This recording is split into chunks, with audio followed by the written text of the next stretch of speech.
ગંગા સતીની વાણી કે 21,600 શ્વાસા 1 મિનિટના 15, 1 કલાકના 900, 12 કલાકના 10,824 કલાકના 21,600 થાય. જેને ગણવાય ને ગણી જો. પરફેક્ટ હિસાબ માર્યો ભલામણા. બોલે બીજો નહીં, પરમેશ્વર છે પોતે. અકલ મઠા અવળા મથે બહાર જઈને ગોતે. મારો અવાજ તમારા કાન સુધી આવે એ સાંભળાય છે, દેખાય છે? એ દેખાતો નથી ને, ઈ જ છે. એટલે કીધું ભાણ કે તું ભટકીશ નહીં, મથી લે તારા અંતરમાં ઠીક કરીને બેહી જા. પછી કરવું પડે નહીં, કાંઈ ન કરવું પડે. હા અમે આ બોલ બોલ કર્યું છે, શું મારી પાસે કેસેટું ગોઠવી છે? આ ચાથી આવે બધું. અને પાછું તમને પાછું તમે બધા અમે વાત કરી તો તમે બધા માથે હાલો કે સાચી વાત, હા સાચી વાત. તો તમને બધી ખબર તો છે જ. તો પછી આ રાગડા દાણવાની જરૂર શું? કહેવાનો મારો અર્થ એક ઘડી હાથી મેં પુનિયા તુલસી સંગત સાદગી કટે કોટી અપરા 24 કલાકમાં કાંઈક કરજો. બાકી તો પછી સવારે તમને આમ મજા આવી હોય તમે એમ કહો બહુ મજા આવી પણ કે યાદ રહ્યું કે ના યાદ કઈ ન રહ્યું. હોરું જીવો તો શું મતલબ આનો? યાદ જો કઈ ન રહે જીવનમાં ઉતે. હું તો એમ કહું છું કે બાપુ આ મેં હમણાં કથાની વાત કરી ના ઘોડે ઘરનો વિખવાદ બાપુ જો અંદર ને અંદર મટી ન જાય તો કોઈ બાપુ આનો મતલબ જ નથી. કોઈ ભજનનો મતલબ નથી, કથાનો મતલબ નથી, ધૂનનો મતલબ નથી, કાંઈ નથી. અમારે ત્યાં બેનું ના મંડળ હોય ને એટલે ધૂનના તમે જોવો તો ઠેકીને બાપુ ઠેકડા મારે. ગોકુળની ગલીઓમાં કાનો દેખાય છે પણ આ ઓલો 3 વાગ્યા હું તો ચા નથી પાયો એ નથી દેખાતો ઢાળિયામાં. બોલો ઠેક ગોકુળ સુધી દેખાય છે. હવે ઈને હાસવો કા તો કાનુડો તો આવવાનો જ છે. ભાઈ ઓલો એમ કે ભૂખ લાગી કઈ કરો હવે ઘડી ખા નહીં મરી જાઓ. આ ધૂન હાલે સાહેબ. હવે આ ધૂન તમારી ઉગે છે. અરે કરવાનું છે કરો મારા રામ. ભલે હું એવું નથી કહેતો ધૂને કરજો પણ જે ફરજમાં છે ને એ પહેલા કરજો. ફરજ ચૂકીને તમે કોઈ પણ કાર્ય કરો ને એ મજા ન આવે. અને બાપુ છે ને હગો હારો નો હાંપડે ને મિત્ર મળે જો લબાડ, પત્ની મળે જો કભાર જાય તો હેળે જો અવતાર. 3 પખા મોળા હોય તો ગિરનારમાં વ્યૂ જવાય. જીવવાની મજા ન આવે. આ તમે હમણાં હાથની હથેળીમાં રાખો, હાલો ખાવાના, હાલો ગાડલાના, હાલો આમ ને હાલો આમ. પછી તમે એ બાજુ આવ્યો હોય ને પછી હું એમ કહું હાલો ચા પાણી રોટલા સિવાય જવાય. અને આમ ડેલામ લઈ જાઉં અને પછી રવોડામાંથી હાણી શું લોટા મંડે ઉડવા મારે ચીનપા જવું. અરે હું તો કહું છું ભગવાન પાસે અરજ કરજો કે માણા દે તો સારું દેજે ને એમ નામ રાખજે. સારું માણા નો હોય બાપુ. ભાઈબંધ જેવા ભાઈબંધ બીડી વાળું ખિસ્સા ફાડી નાખે એ ભાઈબંધ ને હું કરવો કોઈ મતલબ નથી રામ. પણ આપણે બાપુ બહાર હોય ને કોઈક આપણો મહેમાન આવ્યો હોય ને આપણી આબરૂ હાચવી લે ને બાપુ, એવું બાપુ બૈરું હોય ને ત્યાં દુનિયામાં નામ તારા. આ અમે મોટી કરી અને બાપુ અમારા ઘરે જો અમારું નામ લઈને કોઈક જાય ને જો ચાક રોટલો ન ખવડાવે તો અમારા ભજનમાં ધૂળ પડીને ભલામણ કોઈ મતલબ નથી રામ. ઘરનું કઈક પહેલ બાપુ આપણે પાડવા પડે. કેવું જીવન. હમણાં ગણપતિનું ભજન ગાયું ને એ મારો દીકરો છે. એક એનાથી મોટો દીકરો છે ને એનો દીકરો કોલેજમાં છે બાપુ. એ બોલે ને તમારે સાંભળવું પડે. આ બધા આ મારી ભેગા આવ્યા છે, પૂછો તમે એમને. અમારા આખા ઘરને બાપુ ભજન પ્રત્યે બૈરાને દીકરીઓને દીકરાને બધાને સાધુ સંત આવે ને મારું આખું ઘર બાપુ મરી પડે. અને અમે તો બૈરાને કીધેલું જ કે તમારે ખવડાવો પીવડાવ રાકા વેડા નહીં કરવાના. તો એ શું કામ મોળા પડે કે તેલનો ડબ્બો ખૂટશે તો આ પૂરા લાવી દેશે. આપણે શું એવું બાપુ પાવર હોવો જોઈએ. અને અમારા મોટા બાપુ કહેતા એ કે તમારા ઘરે મહેમાન જેથી ઓછા થાય ને તેથી સમજી લેજો કે તમારો દી મોળો ઉગવાનો હોય તો જ મહેમાન નો આવે. હા મહેમાનથી રાકા વેડા ન કરાય બાપુ. નહીં માય આપણે ક્ષત્રિય છે. આપણે કોકને કદાચ 5 શેર દાણા બંધાવા પડે તો બાંધી દેવા જ હોય. કોઈ મતલબ નથી. મારા ઘરે બાપુ હું આ મોટી નથી કરતો. આ ઘરની વાતો તો ઉખાડાય નહીં. આવ્યા છે આપણે બીજા કામે. પણ આ તો તમને ખાલી જાણ કરું છું. મારા ઘરે 2 થી 3 મણ ખાંડ મહિને વપરાવી જોવે. મને એમ થાય ઓછી વપરાય તો તરત બૈરાને કહું કેમ આટલી જ વપરાણી. 3 મણ ખાંડ 60 કિલો. તો કોક પીનારા આવતા હોય તો જ વપરાતી હોય ને. કોઈ દી મારા નાથે બાપુ કોઈ દી ઘટવા જ નથી દીધું. મારા ઘર પૂરતા 60 થી 70 મણ દાણા જોવે. બાકી મારા છે ને ટોટલ મારે 2.5 મણ દાણા જોવે. 2.5 થી 350 મણ જોવે. કઈ ઘોડા ખાઈને કઈક મહેમાન ખાઈને કઈક અમે ખાઈ 2.5 મણ દાણાના ભૂક્કા બોલાવી. પણ તોય કોઈ દેજી બાપુ મણ દાણા લેવા જવું પડે એવો દાખલો નથી. કહેવાનો મારો મિનિંગ બાપુ ખવરાયો કોઈ દી કોઈનું ખૂટ્યું. આ સાધુ સંતો બાપુ ક્યાં કામ કરવા જાય છે? હજારો માણાને બાપુ રોટલા દે છે. એના ઉપરથી આપણે નક્કી ન થાય કે આપણા આંગણે કોઈક આવ્યો હોય એને આપણે ખાવા દેવું હોય. આ તો ગામડામાં કઈ કરું, શહેરમાં તો બોલે એમ કે ખાવા દો એ બાપા કઈક હોય તો કે આગળ જાઓ આગળ જાઓ. હવે આગળ ઠેઠ સુધી તારા જેવા છે પૂરા ચા જાય. એક બટકું રોટલો નથી દઈ એકાદો ભલામણ. સારું માણા ન હોય ને બાપુ જીવવાની મજા જ ન આવે.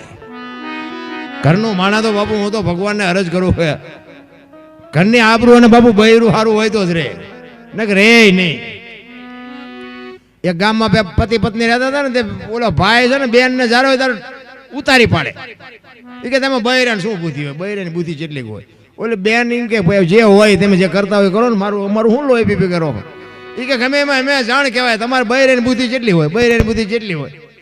એટલે બેન મનમાં વિચાર કરે કોક દીક આને હડબેઠે સડાવો છે, નકર આ આખી જિંદગી લોહી પીશે. એમાં એક દી કુદરતને કરવું ને ગામમાં 4-5 ભાઈ બંધ આવ્યા અને એમાં ભાઈ ભેગો થઈ ગયો. એ કે હાલો હાલો અરે ચા પાણી રોટલા સિવાય જવાના હાલો ઘરે. એ ઘરે આવ્યો ને 4-5 ભાઈ બંધને લઈને, બેન બેઠા હતા હોંસરી. એને જોઈને કીધું કે આ એના ભાને કોકને ઢળી આવ્યો પણ આને પાણી નથી પાવું. ચા તો શું પણ પાણી નથી પાવું, ભલે લાવ્યો હોય. કાયમ કહે છે ને જોવું આજે ચોક ખવડાવે. એટલે એ મહેમાનને બેર્યા અને એની ઘર એના વહુને કે જો મારા ભાઈ બનશે હો, અમે ઠેઠ વસાઈ ગયા, અમને બહુ સાચવા હતા, એટલે અમને રોટલા પાણી ખવડાવવાના. કાંઈ વાંધો નહીં, પણ ઘરમાં થોડીક વસ્તુ ખૂટે કે બજારમાં જઈને લેતા હો ને. ભાઈ ગયા બજારમાં વસ્તુ લેવા. ઓલા ઓસરી બેઠા હતા ને બેન રહોડામાં જોઈને બાપુ પોક મૂકી હોર હોવાની. ઓલા મહેમાન હલવાના કે હમણાં 2 માણા વાતો કરતા હતા ને બેન ચમ કે રોવા માંડ્યા. બાપુ ધ્રોસકા મૂકીને રોવે. ઓલા અજાણ્યા ઘરે બેનું પાસે જવું કેમ? પણ તો એક હિંમત કરી. એ કે બેન શું કામ રોવો છો? એ કે ભાઈ હું મારા દુઃખને નથી રોતી, હું તમારા દુઃખને રોવું છું.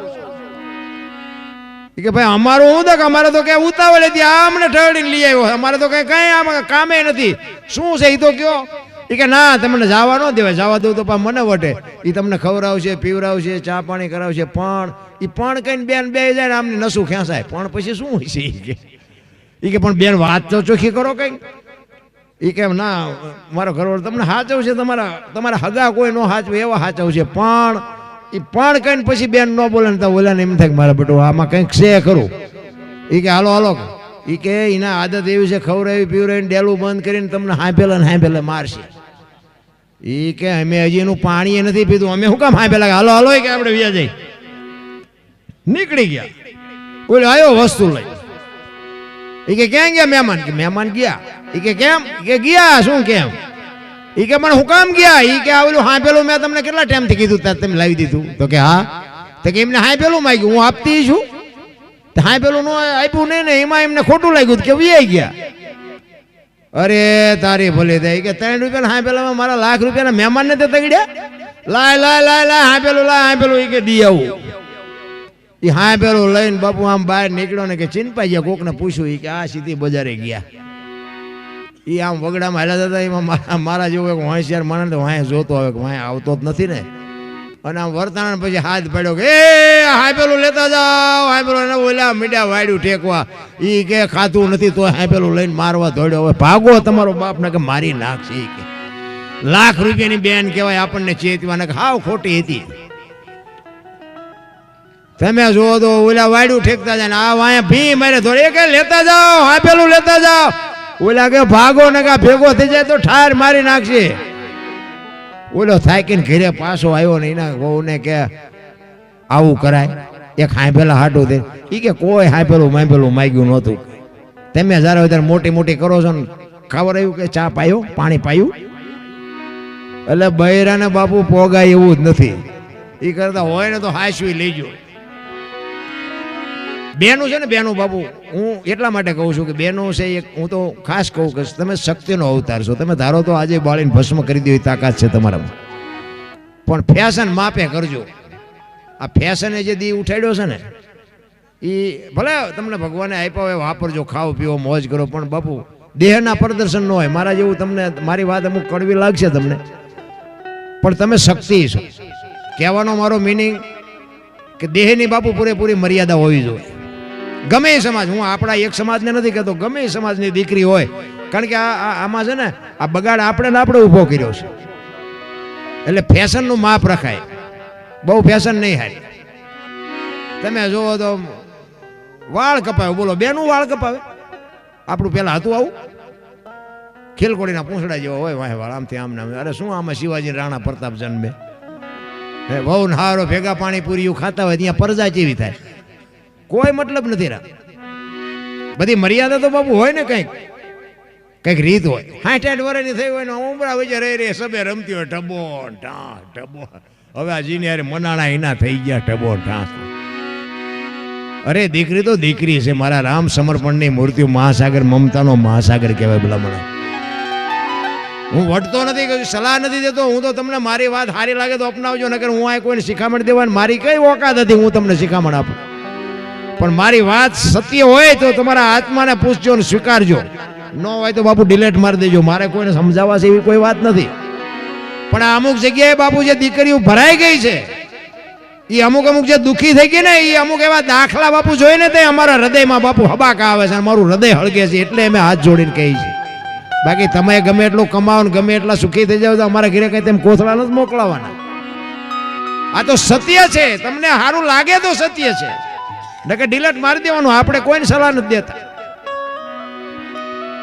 કહેવાનો મારો મિનિંગ, અમુક દીકરીઓ બાપુ જે મા બાપને બાપુ તરસોડી અને જે નીકળી ગઈ છે ને બાપુ અહીંયાથી પછી જ્યાં જ્યાં અહીંયાથી એ તરસોડાઈ ગઈ, અને અત્યારે બાપુ એકય હારો નથી, નથી ઘર નથી, નથી સામે નથી, કોઈ સ્વીકારતું નથી. એવી દીકરીઓ મેં કાંઈક જોઈ છે. એકાદું સંતાન થઈ ગયું હોય, ન મરી શકે, ન જીવી શકે, જાય ક્યાં? એટલા માટે કહું છું, તમે ધારો એટલી દુનિયા હારી નથી, એટલું માપ રાખજો. એટલા જ માટે બાપુ આ રામદેવજી બાપાનું પ્રસંગ છે. એટલે જોકે મને આ દુનિયામાં જો માણા બનાવ્યો, મેં હમણાં કીધું રામદેવજી બાપા, હું મારે થાનની બાજુમાં રામ ટેકરી છે ને, હું 30 વર્ષથી જઉં છું. અંજવાળી બીજે મારે અહીંથી કાલ અંજવાળી બીજ, મને ભાઈએ કીધું, એ મને કે કાલ ટાઈમ હોય તો રોકાવ. નહીં, કાલ નહીં, કાલ બીજ છે એટલે મારે અહીંયા જવું જ પડે. અને આ બીજની જ વાત હતી, પણ મેં કીધું બીજના દી નહીં આવું, એટલે આગલા દિવસની તારીખ મારે આપવી પડે. કહેવાનો મારો મિનિંગ, રામદેવજી બાપા જીવતો જાગતું પ્રમાણ છે. તમે એને ભજો ને બાપુ, જિંદગીમાં કોઈ દી તમારે દખ ન આવે, એ આપણી ગેરંટી. અને પછી હરભુજીને ખબર પડી કે આ ખરેખર મને દર્શન દેવા માટે જ આવ્યા હતા. સમાધિ લેવાઈ જ ગઈ હતી. પછી બાપુ હરભુજી રોયા હો. અને હરભુજી રોતા રોતા કહે છે, અરે મારા બાપ, હવે તને મળવું હોય તો શું કરવું પડે? તેથી રામદેવજી આકાશવાણીથી કહે છે કે ચોખ્ખું ઘીની જોત, ગુગળનો ધૂપ, ધોળી ધજા અને મારા નામના ભજન 5 ગાણા ગૌરવ જે હું કોઈ પણ સ્વરૂપે આપીશ. ઈ બાપુ આ પાઠની પરંપરા એ છે. એટલે છેલ્લે હરભુજી રોતા રોતા કહે છે, શું કહે છે?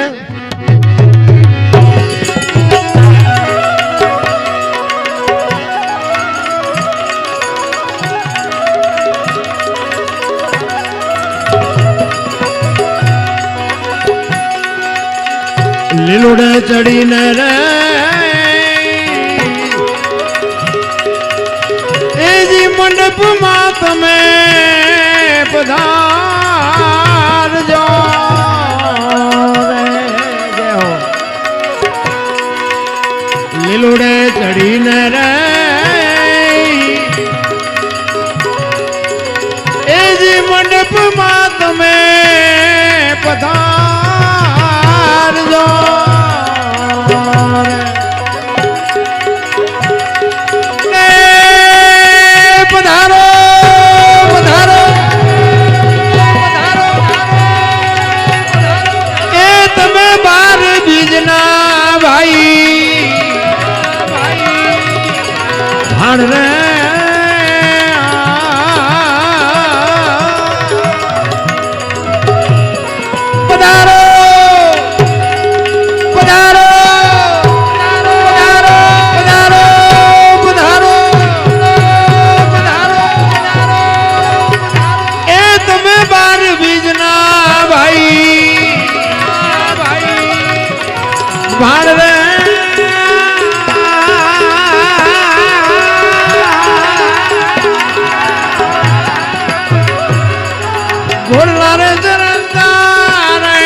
હરિના ચરણે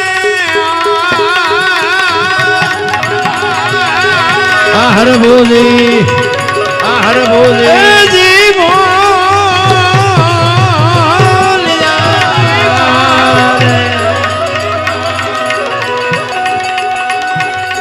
હરિના ચરણે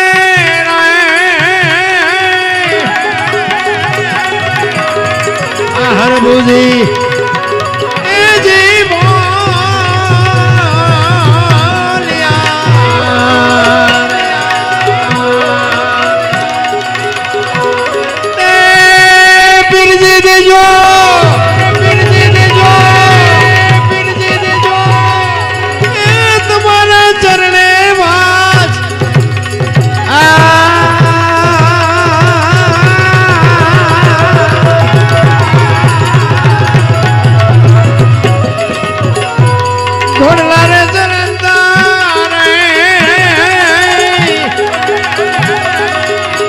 बिठा ए रामा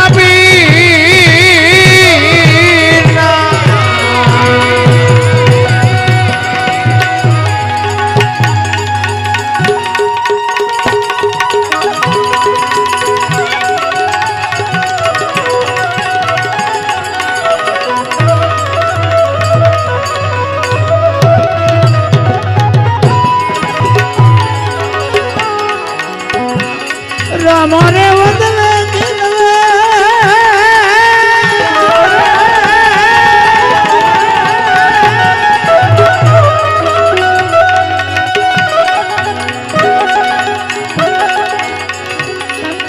मन झूठा मेरी ने के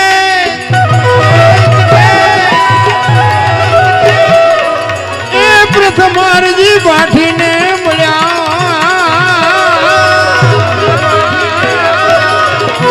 देहाता वाले यस जी जी जी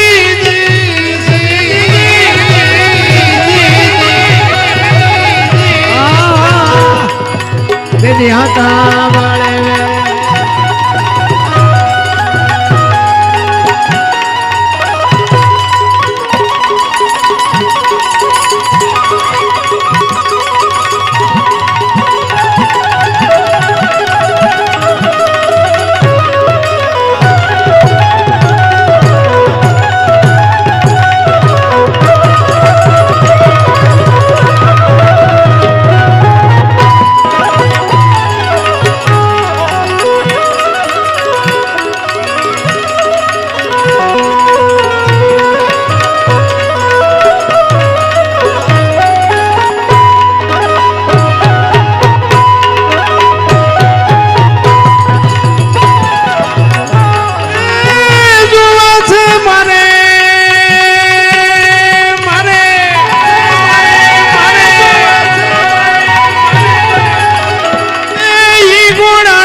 श्री रामदेव जी महाराज